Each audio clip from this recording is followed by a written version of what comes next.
Because the tickets are free. We're back. Hello, everybody. I'm Greg Sagesi, the most patient man in the world and host of Between the Lines, where for the next half hour, you just might be entertained. No promises. Well, certainly this is a bookmaker's dream, isn't it? With baseball, hockey, and basketball all going on simultaneously, and the NFL in the news quite a lot. Hey, I love it, you love it, we must all love it. And why don't we take one thing at a time? We'll talk about baseball. Opening day last Monday. And, of course, the Red Sox started out in fine fashion. But more importantly, two new expansion teams are part of the whole thing, the whole shabazz this year, the Florida Marlins and the Colorado Rockies. Now, they had very different beginnings. The Rockies started out rocky against the Mets. They lost. But the Marlins, hey, they won their first game ever. And this from the we got rid of the right guy department, Jody Reed, making the first error of 93 in the 93 baseball season. So I think there's one person we got rid of at the right time, I think. I haven't seen anyone deteriorate that fast since The Witch and the Wizard of Oz. Go figure. Also in baseball, later on we'll be talking about predictions here. I got them here somewhere. Nice little desk I have all together. Yes, I have baseball predictions, and as we go along, I'll be giving you some of those. How some will finish, and the Cy Young and MVP. Stuff like that there. Baseball, of course, is not the only thing in the news. Of course, we have basketball and the Celtics, more importantly. Now, I had the pleasure of going to the Celtics game last Sunday when they played Chicago in front of a national television audience. And I really wish the Celtics had shown up because they got creamed. Simple as that. Joe Clank, why is Joe Klein in there? Why is he in there playing meaningful minutes when we have Robert Parrish, who won't be around much longer, so why don't we squeeze all the life out of him we can? It's as simple as that. Joe Clank in there had 2 points. 2 points, and I don't even think he put it in. I think it was off a mistaken rebound from one of the Bulls. Something like that. However, the Celtics did get creamed. They just can't seem to beat the big teams. They've lost to Chicago, Phoenix, and the Knicks all within 2 weeks, proving once again that the Celtics, for a third or fourth straight year, will be nothing but first round, second round fodder. And that's too bad, because in basketball, if you don't win the whole thing, it's basically a lost season. Why don't we tank the season and get a number 1 draft choice? Certainly a lot of available talent, including one person we'll be talking about in the Take a Hike list in just a few minutes. Now, basketball, baseball, we've covered. What about hockey? The Bruins are on fire. Is there anyone they haven't beaten in the last 2 weeks from the Adams division? And upcoming games against Montreal and Ottawa should be not too tough either. Quebec, they seem to hand their hat to very easily, and they're a pretty high-scoring team. Buffalo, they had no problem with. I think they'll run roughshod over Montreal, and I think Ottawa. Well, what can you say about Ottawa? I think the game in the Garden is definitely a game in which the Bruins have in hand, since Ottawa is 0-0 on the road, and that's too bad. The last time they won on the road was in the early 1900s. Go figure. Also, the Bruins are nearing the playoff season, as are the other NHL teams. And this is the last season, unfortunately, for the Wales Conference and the Campbell Conference. No, they're not getting rid of all the teams. They're just getting rid of the names. They'll go along with the Adams, the Patrick, the Smythe, and that other one there, that Norris. That's okay. We're not supposed to know who those people are anyway. So now they've been changed to the Atlantic, the Central, who knows, the Superfly Conference, who knows, the Gordie Howe Memorial, whatever it is. I mean, hockey is really shuffling a lot of things around. New teams, new divisions, new names, new commissioner, new everything, but it's the same old game. They still have problems with fighting. And I know the NBA as of late has had equal problems with fighting, but every time they talk about the NBA, they always refer to the NHL as the originator. And until they clean that up, and I love fighting, don't get me wrong, fighting is part of hockey, but if they want to sell the game, they've got to get rid of it. Because from what I've seen, people out in street hockey, people playing ice hockey, the only thing they emulate is when someone throws a right hook onto somebody, left for you at home. And is that really the game we want to see? I want to see Gretzky, I want to see Yzerman, I want to see Lemieux and Lindros. I want to see them make great plays. I want to see them dazzle the crowd. I want to see big scoring games. I want to see it all. Our cameraman Keith Donahue disagrees, but that's his problem. I'm the host here, pal. Okay. Hockey, baseball, basketball, back to football, the free agent signings we mentioned before. Reggie White. Now, 3 weeks ago, who would have guessed that Reggie White would sign with the Green Bay Packers? We had him all set to go to San Francisco, Washington, any big team you could name. Instead, he goes to Green Bay. I don't understand this. A big-time player going to a small-market team. Baseball might want to take a page out of that book. And another page they might want to rip out as they're going along is the fact that Reggie White, one of the best players in football, probably the best defensive player in football, only got, and I hate to say only because it's still a lot of money, 4 years and $17 million. Roughly a shade over $4 million a year. Now, the best player in baseball, not even the best player in baseball, someone a couple of notches below, gets about $5–6 million a year. I think football is going in the right direction. They have a salary cap that's going to be in place next year. I think they're going in the right direction. I think baseball ought to take a page out of this book. I think they ought to see what's going on.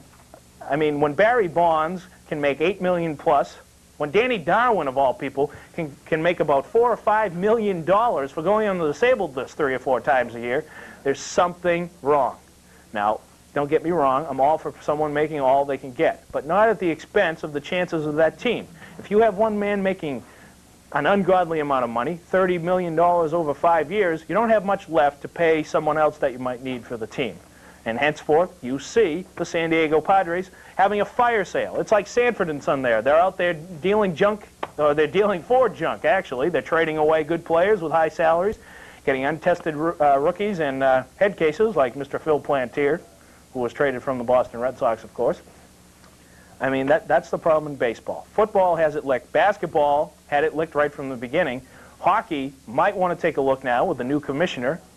He might want to take a look at it and see that a salary cap might be a good idea.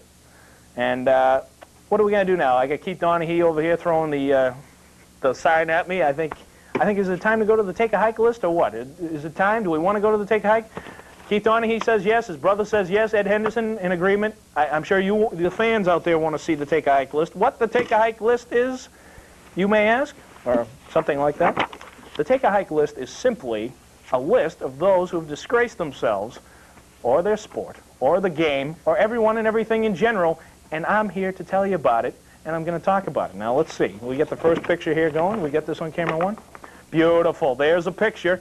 You know who that is? That's not Ron Garrett and the catcher. That's take a hike to the Major League Baseball umpires. Now, in an effort to speed up the game, the Major League governing body has been thinking of ways to do it without radically changing baseball. And although it's been suggested many times before, I move that the game look no further than these guys right here, the umpires. For too long, pitchers have been squeezed to almost minute strike zones, and hitters have been allowed to roam around the field between every pitch like Yastrzemski on Yaz Day.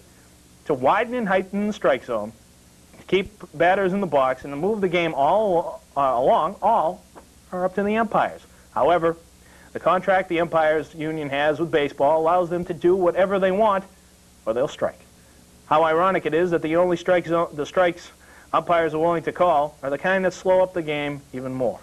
Perhaps Major League umpires should heed the passage from Shakespeare, which simply states, "The play's the thing." What does it mean, you ask? Tonight it means take a hike to those who stand behind and out of the way of the action, and for them to realize it is that way for a reason. Take a hike to the Major League Baseball umpires. Okay, now we have, hey, that's not the only one. We have another one for you. Get the picture up here. Now, I mentioned earlier when I was talking about the NBA draft that there was going to be a college player that we had on the take a hike list. And who do you, yeah, I'm over here now. Okay, fine. Now, who do you think it might be? Yeah, it's Chris Webber. That's right. Chris Webber from Michigan. Yeah, I know. Oh, don't get on him. Well, I'm gonna. Now, maybe this should go to Steve Fisher as well. But as inept as I think Fisher is as a coach, even he has to take a back seat to his player.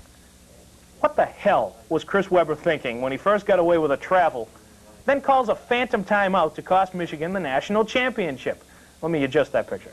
Now, I know what you're saying out there. Chris Webber helped get them there, and the coach should have made sure Webber clearly understood that they had no timeouts left. Baloney! If you have to constantly remind a starting player of the timeout situation in the biggest game of the year, what don't you need to tell him? You shoot the ball through the round thing with the net attached to it? Or maybe that when the season's over, he'll be a mega millionaire playing in the pros. Wait a minute, what's Greg saying? What am I saying? Maybe Webber had other things on his mind, and maybe he didn't. But if he pulls this stunt in the NBA, I hope he learned to trade at Michigan because he'll need it. So that's the final take-a-hike there, the umpire and Chris Webber. The first two take-a-hikes in the books in quite some time. We'll put that away now. I know Thanks for the nice direction. Okay, now I know what you're saying. So much negativity, Greg. I'm about to turn the set off. Now, wait a minute. I have something nice to say about somebody. Believe it or not, yeah, really, relax, sit down. I really do have something nice to say about someone, and it's called the Take a Bow. It's the kind alter ego of the Take a Hike. It's nice. It's wonderful. We talk about people who are a credit to their sport, their environment, or everything in general. And here he is. Take a bow to Mario Lemieux. There we go. He's a hockey player, I know. Take a bow. Nice crew. Take a bow, Mario Lemieux. Let's make this short and simple. Super Mario overcomes Hodgkin's disease to go on to be the favorite for the Hart Trophy as the NHL's MVP. And plus, he boosts his team's chances of a third straight Stanley Cup. So, what have you done lately? We'll take that away. Took it away too early. Sorry about that. I'm over here now. We'll get it right. I'm so nervous. Take a bow to Mario Lemieux. Now, with that in the books, and with all this information firmly entrenched in your mind, certainly you can think up a couple of good questions and or opinions to talk about in our call-in segment. That's what it's all about. That's why it's called Sports Talk. It's not just me talking. It's me talking to you. Okay? Now, I know what you're saying. You're admiring the set behind me here in the cityscape. Don't be intimidated, okay? We'll get our first call in a minute. Certainly, as I said before, a lot to talk about. Baseball, football, basketball, hockey, everything. There's so much to talk about out there. And you want to talk boxing, wrestling, whatever it is, we can certainly do that. You know, I was thinking, while we wait for a call here, I mentioned before that we were going to get to my predictions in the baseball season. You want to get that over with early so I don't look like a bandwagon jumper. Now, I'll give you a first couple now. Before we take our first call, Keith, I just want to say this. I'll give this to you piecemeal. The AL East, I'm predicting the Yankees to win the division. I think when you have George Steinbrenner and his deep pockets, I think that whatever you need, he can buy. No matter how many managers he goes through, no matter what happens, I think the Yankees will put it all together finally. When you have Mattingly and even Wade Boggs in the lineup, not to mention Danny Tartabull and a whole host of others, I don't see how you can mess this one up. And plus, the American League East is not what it once used to be. Okay, that's the AL East. We'll get to the other three divisions right after this. We have a call right here. Hello, you are the first call on Between the Lines. Yeah, Greg, this is Sean from Hanover. Hi, Sean. Who do you think is going to be baseball's best player this year? Ooh, who's going to be baseball's best player this year? Well, you know, there's certainly a lot of choices, aren't there? Wow, that is a great question. Certainly last year, Gary Sheffield was maybe the greatest. Look at a player that changed teams. Jose Canseco. Yes, Jose Canseco plays in a hitter's lineup. He plays on a team which does nothing but hit. Okay, and with people in front of you that can get on base, like Rafael Palmeiro, I don't see why Canseco can't do 40-40 again. He certainly can hit 40 home runs in Texas, and I think he's been, and as I've heard, he's been talking about 40-40 again anyhow. I think we'll have to look at Jose Canseco, who just happens to be my pick for American League MVP as the best player this year in baseball. What do you think about it, Sean? Do you have any ideas on who might be the good players this year? I don't know. You don't know. Okay, well, that's fine. Hey, that's all right. You asked a question. I answered it. Let's move on. As I said, the American League East, we'll move over here now. As I said, the American League East, the Yankees will win. Now, how about the American League West? There's a lot more talented teams out there. And now, with Lou Piniella in Seattle, you have to throw Seattle into the works. Why not? But however, I pick Chicago. The White Sox, I think, have the best talent with Robin Ventura, Frank Thomas, even Ellis Burks, Tim Raines on the team. I think Chicago has what it takes to go at least to the playoffs. And Jack McDowell is a great starting pitcher. If they can get one or two more pitchers for the bullpen, I think they'll be the ones to do it. Oakland is not what they once used to be. Kansas City, if they lose 3 straight to the Boston Red Sox, certainly this is not their year, okay? And not to mention the Texas Rangers, although they have Canseco, they have very little in the pitching staff. When you count on Nolan Ryan, who is 45, 46 years old, as your ace, you certainly have pitching problems, don't you? All right, we're taking another call now, Keith, okay. Why don't we go to the phones? Your shot on Between the Lines. Oh, yeah, Greg, this is John from Norwell. Hi, John. It's a nice voice. You know? Last Monday, we found out what the best college team was for this year. Yes. So who do you think will be for next year? Ooh, okay. I'll answer it over here. Why not? Come over here. Well, John, I think we saw that North Carolina was the best team this year, winning the national championship. I think they're going to do it again because they have recruited the best high school player this year to come to North Carolina. I'm trying to remember his name right now, Rashid something. Whatever it is, I'll get it. I'm a real college basketball fan, as you can see. But I think North Carolina, they won't slip at all. I think you'll see them in the finals next year. Montrose will be there. I'm sure he won't turn pro. Michigan will lose Chris Webber. He's going to the pros next year. I think that maybe if Jalen Rose sticks around, and the players that they already have there anyhow, I think they could be around. You got to look out for Temple. Temple was a real surprise this year. They upset a couple of teams. They almost made it to the Final Four. Now, John Chaney is probably the most underrated coach in college basketball. Every year he seems to have his team ready for battle, and I don't see why they can't do it next year. You know, George Washington with Yinka Dare, who's going to go on to be the greatest center of all time from college basketball, even with the likes of Patrick Ewing and Hakeem Olajuwon and the Shaq. I think Yinka Dare, he's a freshman now. He's got time to learn. I think he'll be one of those guys that sticks around for three more years, learns the game a little bit, and is a definite #1 draft choice. So George Washington, Temple, North Carolina, Michigan, Kansas, if Rex Walters sticks around. I mean, you know, a lot of the teams you saw this year really won't fall too far from grace. Duke, I think their reign is just about over. I think Bobby Hurley's gone. Grant Hill may stick around. I don't think Duke was what they once were, and I think they won't be around anymore, and that's the problem. Duke will be one of those nice little teams that had a nice history, and maybe in 3 or 4 years down the road, they'll be back in the Final Four again. But in answer to your question, John, finally, North Carolina, Michigan, Temple, George Washington, those are 4 at least that I think are going to be good next year. Okay, John, thank you for your call. We're going to the phones again. What's going on here? I'm all alone out here. I'm assuming we have a call. We'll wait for it. Back to baseball. Back to baseball here for a minute. We'll get off the subject. The American League East and the American League West are in the books now. I picked the Yankees in Chicago if you're scoring at home. And why don't we move to the National League? Why not? The National League East, this isn't a real great division either. Pittsburgh has fallen off, losing Bonds and Bonilla and Drabek. I mean, I think they still have a good young team, but I don't think they're going to win it all. St. Louis looks pretty good. They have a team built on defense and speed.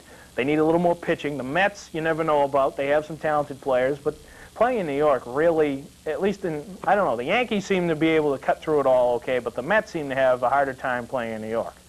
And I don't pick the Mets or the Pirates. I think the Phillies, the Philadelphia Phillies, with that gas house gang that they have, the new gas house gang of John Crook and Dykstra and Dave Hollins, and I mean, they just have a good lineup, and I think it could carry them. They have some pretty good pitching, too, and the upside potential of that pitching staff, including Wild Thing Mitch Williams, is enough to get them to first place in the National League East. I think we're ready to take another call here, if I'm not wrong. You're shot in between the lines. Hi, Greg. This is Eric from Norwell. Hi, Eric. How you doing? A little nervous, a little sweaty. Go ahead. It's good to see you on the air again. I haven't seen you in a while. It's been a while, you know. Yeah. An old favorite. Thank you. That's great. One of the old hang-arounds. That's good. I didn't think we had many viewers. All right. Yeah. So, what do you want to talk about? Baseball. Sure. I don't know. After watching the first 3 games of the Red Sox there, I noticed that they have obviously they have the 2 best, Clemens and Viola, and with the start of yesterday with Hesketh there, I think he was awful. I mean, do you think they should probably try finding a trade somewhere? Definitely. Maybe get some new starting pitchers or something? I think this is ridiculous. Absolutely, They need another starting pitcher. I thought Bruce Hurst would be in a Red Sox uniform by opening day. He's playing with the Padres. He has a $3 or $4 million salary to pull down this year. The Padres can't afford that. There's no way. I think that Bruce Hurst is probably the best option for the Red Sox right now. Mark Langston is a free agent in California at the end of the year, and with the Angels looking to rebuild, I wouldn't be surprised if they deal him off before the end of the year. So there's a couple of lefty pitchers right there that the Red Sox might be interested in. There might be a wild card that Lou Gorman is playing. He might have something up his sleeve besides his arm, something else. I don't know. They definitely need starting pitching. Let's not forget, Eric, that starting pitching is not their only problem. Defense, no matter how good it looked in the first few games, last week in Kansas City just will not hold up. I don't think having Rivera or Valentin at shortstop is the answer. Cooper, I think, is going to be better than you think, but he's going to make some errors too. The outfield, you can't have Billy Hatcher in center field. He's not a center fielder. He can run a little, but not to cover the ground in some of the major league ballparks. You need a faster guy. Greenwell is still a butcher in left field, no matter what anyone says. I think Greenwell. Let me just say this about Greenwell. Greenwell is going to be back on track. He's going to hit 300. He's going to have a lot of home runs and RBIs this year. I said it now, okay, so it doesn't look like I jumped on the bandwagon when he gets going. But in defense, oh man, he might as well bring a piece of concrete out there, because he uses that to catch balls. He could use that to catch balls just as easily as a regular glove. Pitching, defense, maybe another hitter. The Red Sox need a lot. Lou Gorman knows it. Won't do anything about it. Eric, I'm assuming you're a frustrated Red Sox fan. Oh, very Yeah, I mean, join the club, baby. Okay. I don't know what to do. I wish I could take Lou Gorman's job. This is a plea right now for Lou Gorman's job. I want it. I want the job, Lou. Okay. If you're watching out there in TV land, retire, hire me. I'll get the job done. If not, I'll come on TV and talk about it, and we'll have a lot of fun. Okay.